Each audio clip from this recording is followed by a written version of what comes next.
Alright, so there's something serious going on right now that deserves everyone's attention, and I'm going to use open source toys to demonstrate why this is a very bad idea, especially for the original stated goal that's being used to pass laws like this.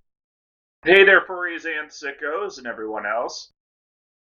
I'm your host, Clark Macbeth, and this is about age verification and why laws like this should not be passed, and even after they're passed, ignoring every notion, every feeling of inevitability that we're powerless to stop it.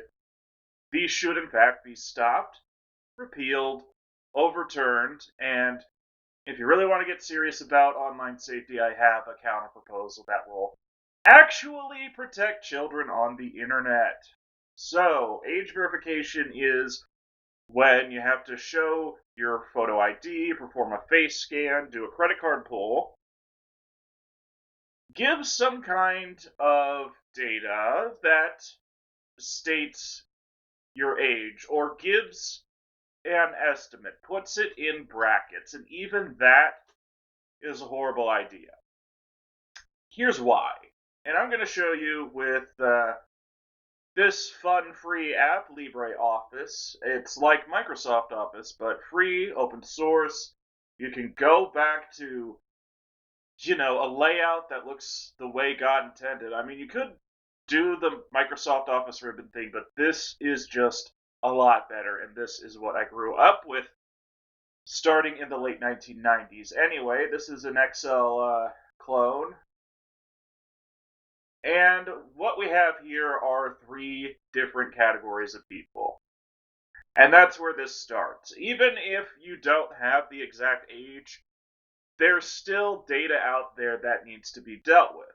The kind of interface that you're looking at will depend on this information, depending on who is going on the website. So, Category 1, we have child. It's someone who is presumably under the age of 18, and there are countries like Australia that even have like a teen category. But I'm going to set that aside for now because my concerns blend with children and teenagers in a way. There's category number 2, which is considered poison, like say you're running a script like Ageless Linux that's doing everything it can to fight these interfaces and make sure that you do not get linked to the system with regards to how old you are. There's a script that you can put in almost every Linux distro. NixOS is a special case, and you can go into the config file and do basically the same thing. But what Aegis Linux does is it does some obfuscation. It does some poisoning so that whatever you're using, it will do whatever it can to get you access without giving you anything that it would allow as much access as possible without sending a signal out or sending as little information out with the signal as possible. It will deny the request, the kind that the California law is asking all operating systems to make.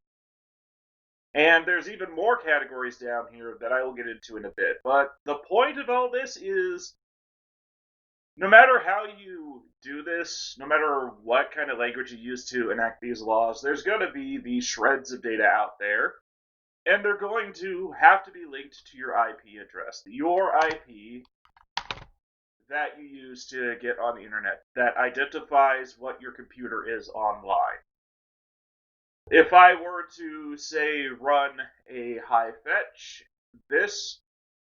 you're not going to be able to do anything with it. I mean, you would have to get on my Wi-Fi network to connect to this local IP, 192.168.1.x/y, it doesn't mean anything. I can show you this over and over again and still feel safe.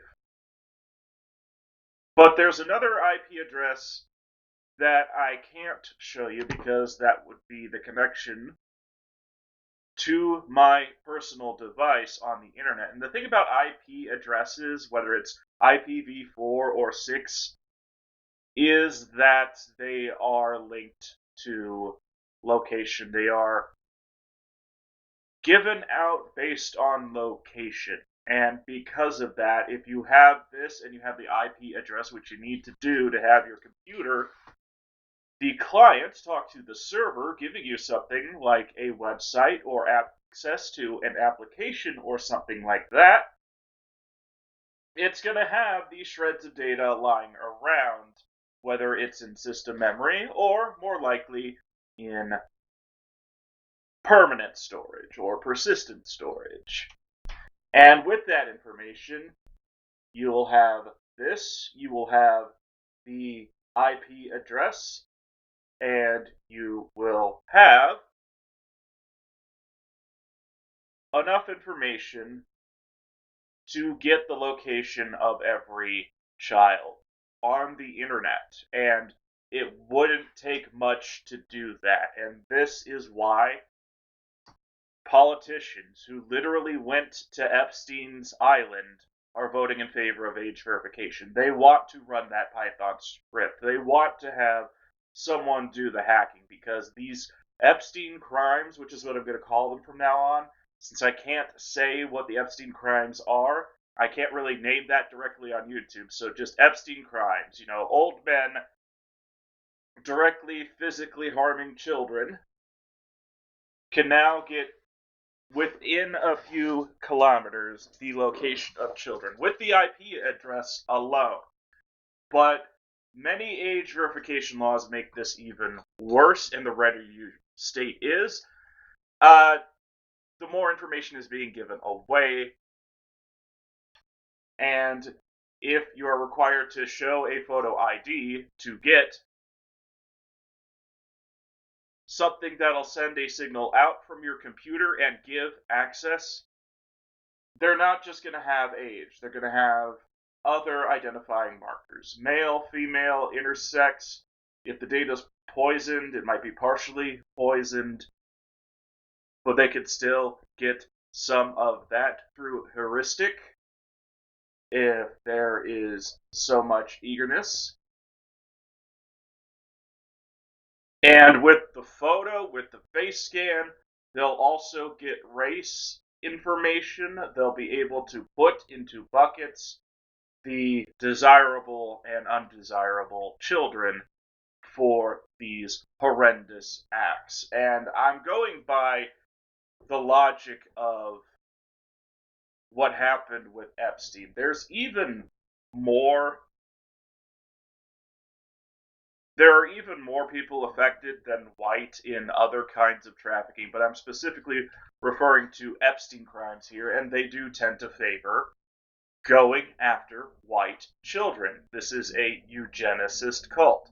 And even though eugenics has been thoroughly disproven to the point where a lot of the selective breeding that was done over the past 100 years with livestock is getting a second look, and a lot of that is being reversed because it turns out mass is not the only factor. You also want a sustainable life form. If you're going to have sustainable production of meat, you might want to have more of those, even though they're smaller, because they're easier to take care of. The fact of the matter is, there are horrible people doing horrible things and have gotten away with it and are still getting away with it. They're still doing it. It doesn't end just because Epstein is dead, okay? Once these monsters, including billionaires, but not just billionaires, but also the politicians they bribe and all the people in various organizations and stuff like that, and Clarence Thomas, and Peter Thiel, I mean, they know each other, and they have certainly been on Epstein Island to do Epstein crimes. They want this, and this is what Peter Thiel's after. I mean, Peter Thiel is doing this for getting this information, and he is someone who also knows Mark Zuckerberg, who has been bribing politicians and doing the messaging to get these laws passed so that Peter Thiel could have a list of who the children are on the internet, and especially what kind of children there are out there. And if you find this all disgusting, well, there's only one thing to do about it. I strongly encourage everyone to get out there and start asking their politicians some difficult questions. To share this video and start asking their elected officials, hey, why are you passing laws that are going to allow people to get the information on where every child is? Why are you passing this legislation which directly is in conflict against the Child Online Privacy Protection Act, which is the law that actually does keep children safe online because it doesn't allow this information to be gathered on children online. It's why on the internet there already is an age gate where you have to be 13 to make an account whatsoever, and I find that pretty reasonable. Ask them why we have to send our information to use a computer and do stuff online. Ask them why that is the case when it wasn't before. Ask them how that information is supposed to be treated and what will happen, what the enforcement mechanisms are if they don't. Keep in mind, this is all impossible to sustain whatsoever. So definitely share your concerns about what will happen when inevitably this information will get out there and leaked. Why are you allowing bad actors to access databases like this that absolutely should not be, and put everyone, especially children, in a lot more danger than they were before? Why are you endorsing a law that is Jeffrey Epstein's absolute dream? Something he would personally want to have passed. And why is it being called age verification when it really is a sincere effort to end privacy online in a way that is meant to enable the worst criminals that ever exist, that have ever existed, the Epstein criminals? Are you doing this on the behalf of the Epstein class? Well, that's not really a question you should ask. Just state that they are enabling it and ask why they're enabling it. Please share this far and wide, because this is serious. This is not going to help. And we've been here before with other forms of technology. It is no different here. It's not. From the Hays Code to regulations on radio, or over time, the sharing of audio information. We've been here with music. We've been here with movies. We've even been here with television. And that got the assistance of the government, by the way. The very reason you have edgy television is because of a law passed in the 1990s that took advantage of what is known as the vertical blanking interval. So let's take the only possible conclusion of white supremacy off of the screen and show you what I mean. It's a rating system. This is a website that let you put these buttons and images. You can do this yourself, but the solution here is not to force people to show their ID. You don't do it for watching TV or movies, so it should not be any different on the internet. The solution is to have a rating system, such as this one, and make companies send that signal into the computer so that if you want to filter on behalf of yourself or someone else by putting up a child account. Yeah, I mean, also with video games, with the ESRB. I mean, the internet is no different from all of those things, and there is no reason to ask for everyone's photo ID or personal information, which is something I've been warned against my entire life. Don't give the people your personal information, like your address or something. But now we have age verification laws that can get even more granular than this, and can get even closer than having an IP address to have, like your actual physical home address. There are certainly databases that will keep it, certainly hacks that will leak it.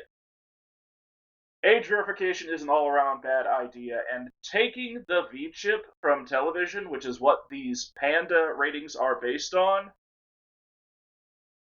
and applying it to the internet and making websites rate themselves, and, having not yet rated be blocked by default, but you could even turn that off if you feel like it, just respecting people, and giving parents the right to parent their child and have these mature conversations, and having like a box in the browser that says, oh, this website is rated this website is rated that, this app, this thing, making sure that that is clear and present, and putting the responsibility for protecting your kids where it belongs, the companies that make websites and the people who make websites, such as this one and all the others. Hell, we could even bring in the Internet Archive into the project, into the fold, and have them go retroactively give ratings for websites that are just static and haven't been updated in forever. That's the real solution here. Alright, that's a lot less expensive on the taxpayer dollars as well, because the companies that are responsible for making kids unsafe will have to take measures and do that, and it would be really trivial for them to all come together and have an agreement on what a real update of the V-chip would look like, what that interface would entail, how that information would be given out, whether it would be written in Rust, stuff like that. Making sure that's going through an encrypted tunnel so that people can't just easily see what rating of content you're going through over the airwaves, or if you have a child account, turning that encryption off.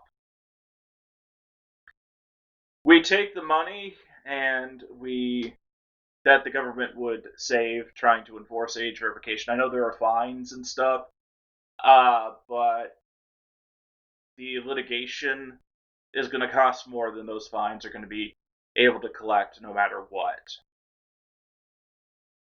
So rather than doing that, funding public servants' announcements over, the parental controls of all of the devices, and making sure people are aware of V-chip 2.0 for the internet.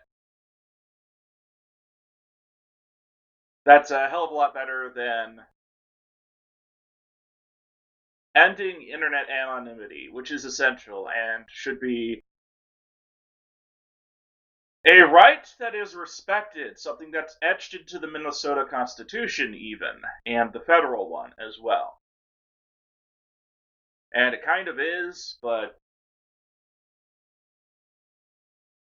we gotta take those principles and mean it. V-chip 2.0 does that, age verification does not. So, when your legislatures want to pass another age verification bill, you can also go up to them in public hearings, or through the telephone, the email, the letter, the post, and present this alternative. Why can't we just update the V-chip for websites and apps? We can, we should, and if we really want to protect the children, including their privacy, as I just showed you,